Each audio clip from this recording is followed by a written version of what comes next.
Hi, എല്ലാവരും സുഖമായിട്ടിരിക്കുകയല്ലേ? നമുക്കിന്ന് ഒരു നീർദോശയുടെയും കടലക്കറിയുടെയും റെസിപ്പി നോക്കിയാലോ? കടലക്കറിക്ക് നമ്മൾ തലേന്ന് കുതിർക്കാനിട്ട് വെച്ചേക്കുന്ന കടല എടുക്കാം. ഞാനൊരു 8 മണിക്കൂർ കുതിർക്കാനിട്ടിട്ടുണ്ട്. അതിനൊന്ന് വേവിച്ചെടുക്കാൻ വേണ്ടിയിട്ട് നമുക്ക് ഇഞ്ചി, വെളുത്തുള്ളി, പച്ചമുളകിൻ്റെ പേസ്റ്റ് ഇട്ട് കൊടുക്കാം. കുറച്ച് ഉപ്പും വെള്ളവും കൂടെ ഒഴിച്ചിട്ട് നമുക്ക് അതിനെ ഒന്ന് വേവിച്ചെടുക്കാം. ഇനി നമുക്കിതിനെ ഒന്ന് കറിയാക്കണ്ടേ? അതിന് വേണ്ടിയിട്ട് നമുക്ക് തവയിൽ എണ്ണ ഒഴിച്ച് കൊടുത്ത് ചൂടായി കഴിയുമ്പോഴേക്കും കടുകിടാം. കടുകിട്ട് പൊട്ടിക്കഴിയുമ്പോഴേക്കും നമുക്ക് അതിൻ്റെ അകത്തേക്ക് ഒരു 3-4 തണ്ട് വറ്റൽമുളകും 2 തണ്ട് കറിവേപ്പിലയും കൂടെ ഇട്ട് ഒന്ന് പൊട്ടിച്ചെടുക്കാം. പിന്നെ ഇതിൻ്റെ അകത്തേക്ക് ഞാൻ ചേർക്കുന്നത് ഒരു 3 മീഡിയം സൈസിലുള്ള സവോളയാണ് ഞാൻ എടുക്കുന്നത്. അതിനെ ഒന്ന് നീളത്തിൽ അരിഞ്ഞെടുത്തിട്ടുണ്ട്. അതിന് നമുക്ക് ഇട്ടൊന്ന് വഴറ്റിയെടുക്കാം. ഒരു ഗോൾഡൻ ബ്രൗൺ കളറൊക്കെ ആയി കഴിയുമ്പോഴേക്കും നമുക്ക് അതിൻ്റെ അകത്തേക്ക് ടൊമാറ്റോ ആഡ് ചെയ്യാം. ടൊമാറ്റോ എന്ന് പറയുമ്പോൾ ഞാൻ അതിൻ്റെ അകത്തേക്ക് 2 മീഡിയം സൈസിലുള്ള ടൊമാറ്റോ ഞാൻ എടുത്തിട്ടുണ്ട്.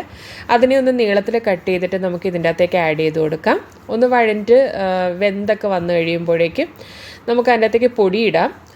1/2 ടീസ്പൂൺ മഞ്ഞൾപ്പൊടി, 2 ടീസ്പൂൺ മുളക് പൊടി, 2 ടീസ്പൂൺ മല്ലിപ്പൊടി, ഇത്രയാണ് ഞാൻ അതിൻ്റെ അകത്ത് ഇടുന്നത്. അതിനെ ഒന്ന് വഴറ്റിയെടുത്ത് കഴിഞ്ഞ് ഒന്ന് പച്ചമണമൊക്കെ മാറുന്നിടം വരെ ഒന്ന് മൂപ്പിച്ച് കഴിഞ്ഞ് തണുത്ത് കഴിയുമ്പോഴേക്കും നമുക്ക് മിക്സിയുടെ ജാറിൻ്റെ അകത്ത് ഇട്ട് അതിനെ ഒന്ന് നന്നായിട്ട് അരച്ചെടുക്കാം. ഈ അരച്ച പേസ്റ്റാണ് നമ്മൾ ഇതിൻ്റെ അകത്തേക്ക് ഈ സെയിം തവയ്ക്കകത്ത് തന്നെ ഇട്ട് ഒന്ന് ചൂടാക്കി എടുത്ത് കഴിഞ്ഞിട്ട് നമുക്ക് നമ്മുടെ വേവിച്ച് വെച്ചേക്കുന്ന കടല ഇതിൻ്റെ അകത്തേക്ക് ഇട്ടൊന്ന് തിളപ്പിച്ചെടുക്കാം. കറി തിളച്ച് വന്നു കഴിയുമ്പോഴേക്കും നമുക്ക് അതിൻ്റെ അകത്തേക്ക് ആവശ്യത്തിന് പോരാത്ത ഉപ്പ് എന്താണോ അത്രയും ഇട്ട് കൊടുക്കുക. പിന്നെ ഗരം മസാലയും കൂടെ ഇട്ടിട്ട് നമുക്ക് ചൂടാക്കിയെടുക്കാം. കറി റെഡി ആയിട്ടുണ്ട്. ഇനി നീർദോശയ്ക്ക് വേണ്ടിയിട്ടുള്ള റെസിപ്പിയാണ്. നീർദോശയ്ക്ക് ഞാൻ തലേന്ന് കുതിർക്കാനിട്ട് അല്ലെങ്കിൽ ഒരു 4-5 മണിക്കൂർ മതി, അത്രയും നേരം മതി അതിനെ കുതിർക്കാനിടുന്നത്. പച്ചരി മാത്രമാണ് എടുക്കുന്നത്. പച്ചരി ഒരു 2 ടീസ്പൂൺ പഞ്ചസാരയും ആവശ്യത്തിന് വെള്ളം ഒഴിച്ചൊന്ന് കലക്കിയെടുക്കുക. മീൻസ് ഒന്ന് അരച്ചെടുത്ത് കഴിഞ്ഞിട്ട് നമുക്ക് ഈ നീർദോശ ഉണ്ടാക്കാൻ വേണ്ടി ബാറ്ററിൻ്റെ അകത്ത് നല്ലതുപോലെ വെള്ളം വേണം. അപ്പോൾ ഒത്തിരി ലൂസാക്കുന്ന രീതിയിൽ എത്രമാത്രം വെള്ളമാണോ ആവശ്യമുള്ളത് അത്രയും വെള്ളം നിങ്ങൾ ഒഴിക്കുക. നല്ല ലൂസായിരിക്കണം ബാറ്റർ.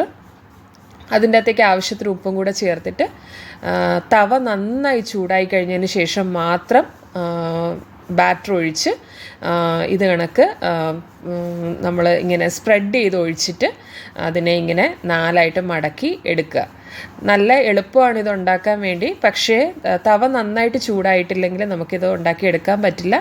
അതുപോലെ തന്നെ നമ്മൾ ഓരോ പ്രാവശ്യവും ഈ ബാറ്റർ തവയിലേക്ക് ഒഴിക്കുമ്പോഴേക്കും നന്നായി മിക്സ് ചെയ്തതിന് ശേഷം എടുക്കുക. കാരണം വെള്ളം ഒരുപാട് കൂടുതലുള്ള ബാറ്റർ ആയത് കാരണം അടിയിൽ പോയി പൊടി സെറ്റിലായി കിടക്കും. അത് കാരണം അത് എപ്പോഴും ശ്രദ്ധിക്കുക.